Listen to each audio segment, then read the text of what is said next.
Hello po, kumusta po kayo? Ipagpapatuloy po natin ang ating pag-aaral at ang inyo po muli makakasama ay ang lab team po namin. Bago tayo magsimula, kasi ang lab team po namin ang sa acupuncture. Kaya hanggang ngayon po magkasama talaga kami na nag-share ng ano pwede namin i-share tungkol sa acupuncture. Si Jerry po at si Mildred. Okay? Pagpapatuloy po natin ang ating pag-aaral, false diagnosis. So, tingnan po natin ang structure of the false. So, the structure of the pulse. Something that initially creates confusion and frustration is the diagnostic relevance attributed to the depth and position of the pulse position in the various pulse diagnosis texts. The pulse was originally palpated in 9 different locations on the body. So, yung kanina pong dinidiscuss natin na hindi lang yung radial ang pwede nating pulsuhan. So, yung 9 region ng ating katawan. The 9 sites were specifically related to the various zang organs and the 3 jiao. Siya po yung upper, middle, and lower burner. Kasi direct nating pwedeng pulsuhan yung mga points. The pulse was felt in 3 locations. Mula po sa head, sa neck, and neck. Tapos yung 3 places po sa torso and 3 places sa legs. So these 3 areas of the body and themselves related to the continuum of heaven, man, and earth. So TCM po ano? So yung heaven, man, and earth. The same was therefore also true as of each of the 3 pulse position in this area of the body. So when the pulse was later felt only on the radial artery, yung division pong ito, in this division into 9 position on its wrist was maintained as 3 position in the superficial level, 3 position din po sa deeper down, and 3 position din sa level between the superficial and deep level. So, tatlo-tatlo po yung kinakategory. Okay, the pulse can be comprehended into 2-dimensional structure. Una, doon sa plane, there are 3 position along the length of the artery, paayon doon sa ating artery. So yung pinakamalapit doon sa palm natin yung chun, yung pangalawa ay yung guan, at saka yung pangatlo ay yung chi. So the vertical plane has 3 depth. Doon naman, pag nakuha po natin yun, meron siyang 3 lalim. So una, yung malalim, tapos yung middle at saka yung superficial o nasa ibabaw. So in reality, the 3-dimension structure located doon sa wrist ng kamay ay sa pulso has a significant. Furthermore, ito ay nagagamit natin sa pagdadiagnose at ipoposition natin yung ating finger doon sa chun, guan, chi. Kung may particular na organs po to. So, yung ibang practitioner po natin, hinahanap nila yung or mahalaga yung kanilang pag-position ng finger para eksakto yung organ or channels na ma-associate kung saan yung organ na affected. Okay. In this approach, halimbawa sa deep level ng pulse, pag sinabi mong malalim ang pulse, whether siya ay yung organ ay related sa zang organ or kapag sa superficial naman doon sa four organs or channels. Sabi ng author natin na mas prefer na yung dynamic approach of pulse, which is the pulse is being seen in the context of change in the body chi, at ito din ay pag nagbago yung body chi, naapektuhan yung ating pulse. So in most situations, view the organ pair as an organic whole, the different level reflecting both organs simultaneously. Example of this where there is an ascendant liver yang. the pulse will manifest with full, wiry, and superficial. Liver yang kasi excess condition po yun ano, pag nag-liver yang rising. So, magmamanifest po yung full pulse niya. Wiry and superficial in the left-hand side 1 position.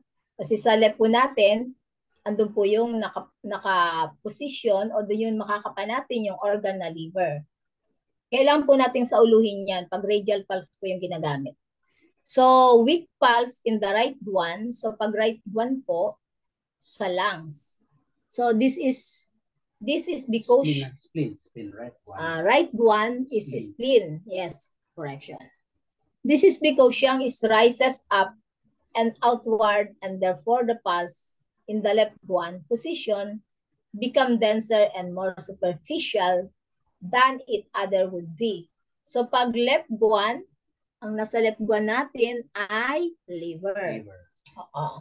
So, Qi deficiency, on the other hand, will mean that the pulse is weaker. So, pag deficient, ang makakapa natin ay weak pulse. And there is not enough Qi to lift up the pulse. So, bakit weak? Dahil nga hindi enough yung Qi para magpapintig dun sa ating pulso. Kaya pag kinapa natin, very weak. So, hindi niya kayang i-push pulse up to the superficial level. Kaya pag weak, karaniwan po niyan, deep. Oo, deep. Okay. So, the 3 levels. So, yung 3 levels kanina, kung kanina ay kung napag-aralan natin yung positioning, yung Chun Guan Chi, doon naman tayo sa lalim. Okay, so unang lalim is yung unang position niya ay yung superficial. Ito yung nasa ibabaw, kaya dapat lang light yung pagbuha. Okay, halos nakatouch lang yung finger sa skin. Sa ating balat. Okay, yung deep naman, medyo diinan mo siya para i-pressure mo para makuha mo yung pinaka-lalim. Okay. Sa ibang there are times pag sa clinical practice po natin, minsan wala sa superficial, wala sa gitna. Pag dinidiin natin, andun sa ilalim. Kumbaga malalim yung nagsasabi, malalim yung pulse mo. So meaning, nasa deep. So other interpretation ng deep is, involved na yung mga organs or may kahinaan doon sa chi or blood ng ating mga organs. Okay, so placing siya sa muscle. Okay, sa superficial, sa deep, okay, nasabi na. At saka sa gitna yung normal. Okay, the different levels represent the different aspect of the body. Okay, so meron pa siyang ang isang mahalagang tandaan po natin ay na i-reflect kung ano po nakuhan po natin, i-reflect na yung tamang chi ng ating katawan. Okay, pag halimbawa kung nakakuha tayo ng malalim, mayroong indication na yung mga yang may kakulangan sa yang organ or yang deficient. Yang deficient sa may deficient sa mga yang organs. Okay. So, ibig sabihin, kakulangan ng yang. So, hindi niya kayang ipataas yung pulse, kaya doon mo siya kukunin sa deep level, sa malalim.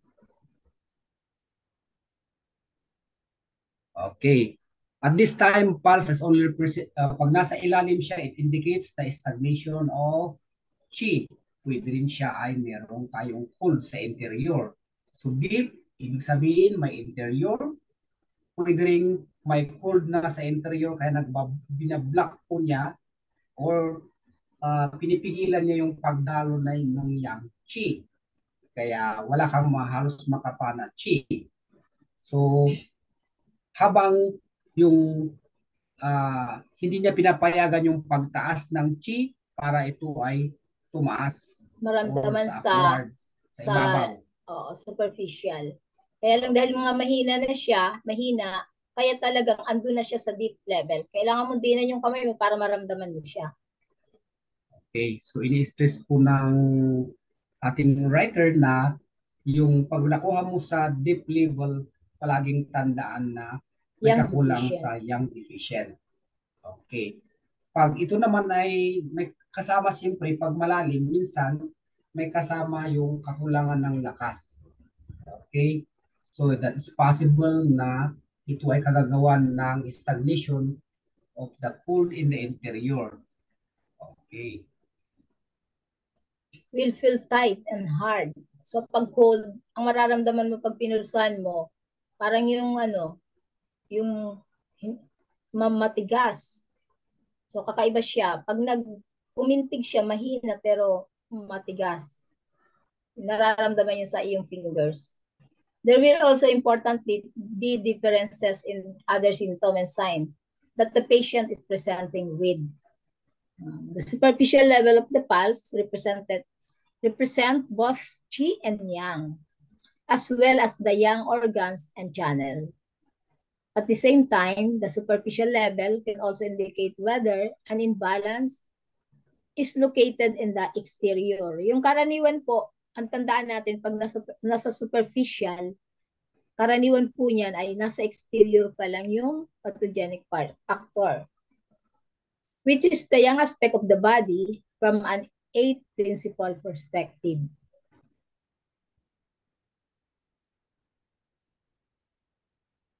So there are only contradictions when you do not see the pulse in a greater context. So if there is a tight, superficial pulse, and the person freezes and has aversion to cold, and a stiff neck and sore muscles, naninigas yung muscles nila, the superficial pulse will indicate that imbalance is located in the exterior. Nasa labas pa lang kasi nga superficial. This does not contradict the other aspect of the superficial pulse, which is that superficial pulse represent qi and yang. When there is an invasion of the exterior, kung may papasok pa lang po, it is the yang wei qi. Siya po yung lumalaban. Nag-struggle. Halimbawa, may papasok na para kang lalagnatin o uubuhin, nakaano ka ng masyadong mainit na panahon. Ngayon, yung yang wei qi mo, yung po ang makikipaglaban sa pagpasok ng hangin sa katawan sa iyo. Kaya nakakaramdam tayo ng minsan sabay chills and fever. Naglalaban pa lang po yun. So, place in the outermost aspect of the body, just below the skin. Conversely, a pulse is only present in the superficial level. Pag pinulsuhan natin yan, mararamdaman natin pagpatong ng ating fingers, sa balat pa lang, mararamdaman na natin yung malakas na pulso. But feels thin and weak. So, may pagkakataon din pong pag mahina yung wei qi nating lumalaban, ang mararamdaman po natin sa pulso ay thin, tapos mahina, weak. Could be the sign that there is yin deficient. Mayroon na po siyang yin deficient at blood deficiency. Pag naramdaman na natin yung thin and weak pulse. So in this case, the yin and blood are no longer capable of anchoring qi. So mahina na yung qi, which therefore drift up to the surface.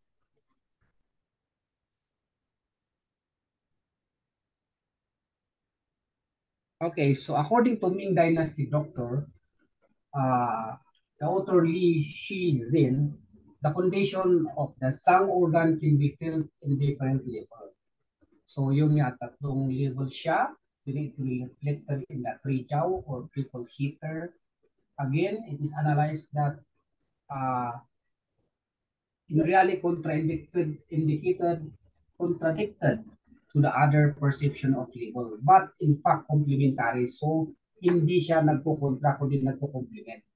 So yung superficial level ng heart in the lungs, so yung lungs govern the wei qi. Ano ba itong wei qi natin? Ito yung protective qi. So alam natin yung lung govern the qi, the protective qi.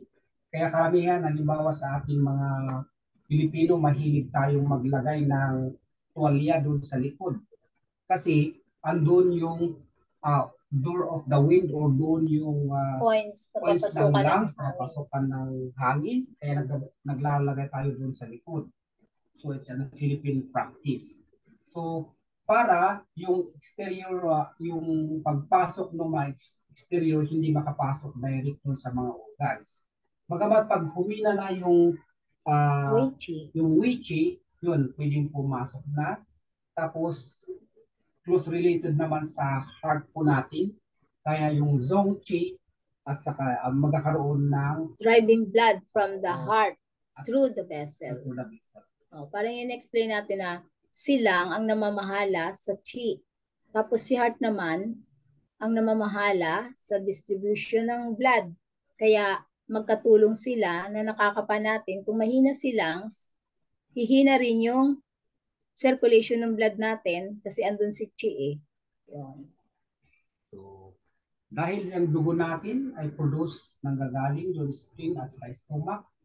And the stomach are both in the middle jiao and their effect in the pulse in the middle level. So, ang normal na pagkuha doon sa spleen, particular doon sa right po natin sa guan, dapat nasa middle siya. Pag nasa superficial, ibig sabihin there's something imbalance, so it's a condition. Pag nasa deep naman, there's a deficient condition. So ang normal is andun siya dapat sa middle location of the pulse. Guan, nasa guan. Nasa guan. So the deepest level reflects yin. Example, the yin organs and yin qi. So kung may imbalance po sa interior, kasi interior na po yun eh, yung yin, mga organ na yin, it will be felt in the deepest level of the pulse. So, parang inuulit lang natin, basta't nasa interior na, mas nasa malalim na bahagi na po, pag idinidiinan natin na maigi para maramdaman natin. Furthermore, yin imbalance from an eighth principle perspective will create changes here.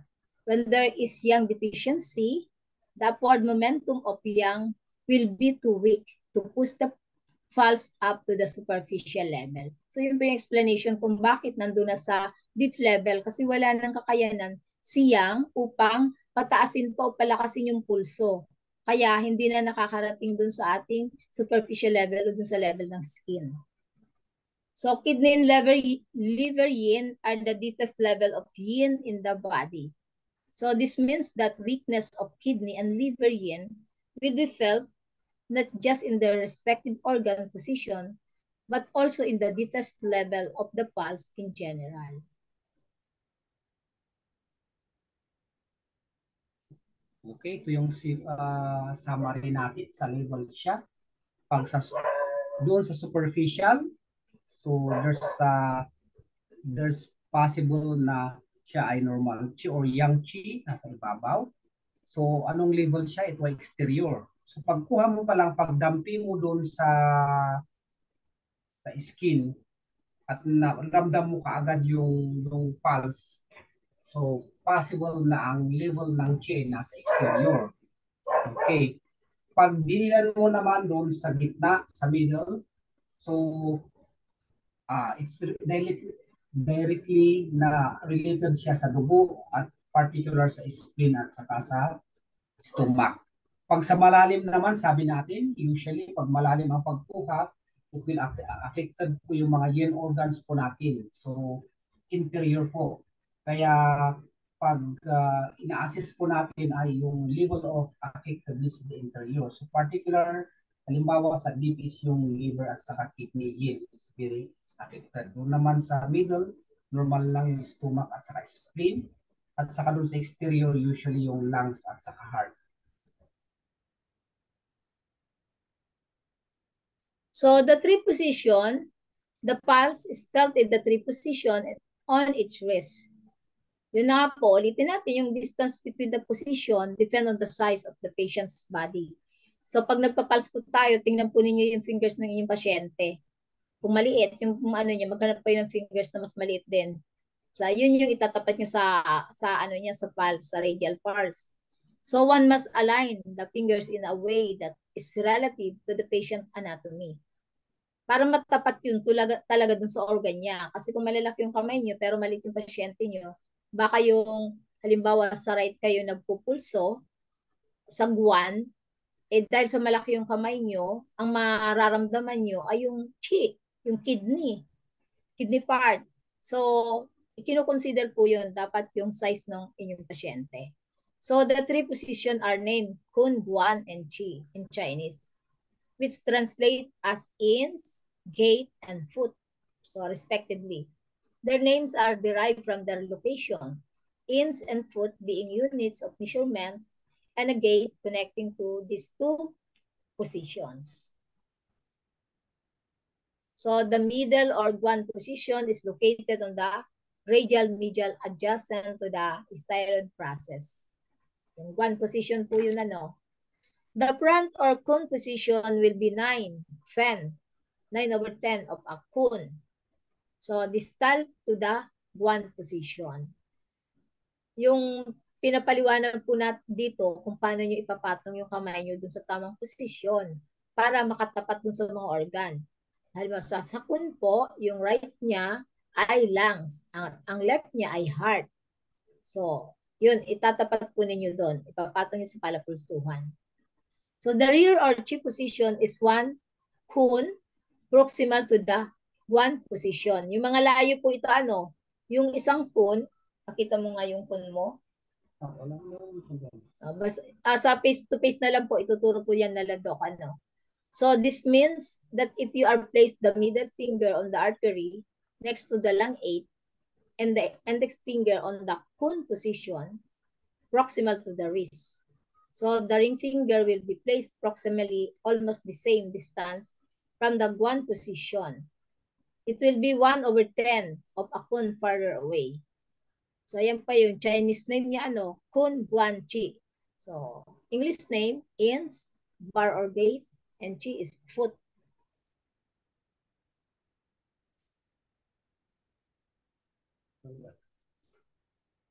So it is important not to have a rigid idea of a pulse position significance.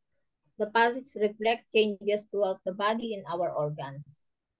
The channels in chi and blood, this means that changes occurring in the same pulse position will have different connotation when seen in different contexts.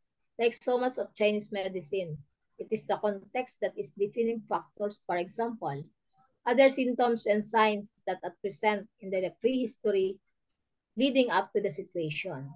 So when one understands the pulse position is being reflection of the three jiao. Yun nga, kung alam po natin yung tamang posisyon ng pagpupulso, nagre-represent ito ng upper, yung taas na bahagi ng ating katawan, gitna at sa baba. So, yung mga organ doon, nakatapat po yun. Halimbawa po yung kun. Sa left is heart and the right is lung. Sa guan, left is liver and the right is spleen. Sa chi, kidney yin and kidney yang. Doon po yan sa isang book si kay Kapchok, yun po yung kanyang mga organ. So when one understand the pulse position is being reflection of the three jiao instead of being template of the organs and channels location, it is easier to reconcile the different models. So the pulse is, for example, na superficial and tight and the right cone position. So pag right cone position, lungs po yun ano. Yan. Sana siya. Tight right cone position and the patient has a shoulder pain and the pulse. So dahil ang large intestine ay partner organ ng lungs, so reflecting the disturbance of the large intestine channel. And therefore, treatment of the large intestine channel would be relevant. So if the pulse has the same quality and the person has been exposed to wind and cold, they have an aversion to cold. Yan. Pag may aversion to cold naman po, infiltrated and have sore muscle, so yung pulse po magsasabi sa inyo na may invasion of wind cold. So blocking way chi, which is young aspect of the lung. The same pulse could also seen when there is toothache, headache, tightness, or of the chest or something else. Siyempre kung cold po, ang mararamdaman niyo sa pagpulso ninyo ay mabagal. Mabagal po yung pintig ng pulso. So initially, it can be difficult and confusing to remember all the different division of the pulse. Pero yung ibang tao po, nag-start sila sa pag-aaral sa mga simpleng model muna ng pagpupulso. So, it is important to remember that there are other models. Yung diniscuss natin yung nakaraang araw po, may iba-ibang model ng pagpupulso. Yung nga, pwede tayo magpulso sa direct dun sa mga points. If the pulse is not consistent with what expect to feel, so it may well be because the pulse is reflecting another aspect of the body's physiology. Okay, the horizontal pulse position naman is being reflected of yin in yang in sway or blood in the same way in the three levels, where the changes in the yang and yin affect the chun in chi position respectively due to blood will affect the guan position. So yung summary po natin, tignan po, yung pulse position doon sa chun, so yung chi in the upper jiao. Tapos sa middle po naman sa guan is the blood, sa middle siya. Tapos yung chi naman is pag nasa baba na yun, it is the yin. Sa ibang literature, sabi nila na yung left is kidney yin at saka yung right is kidney yang.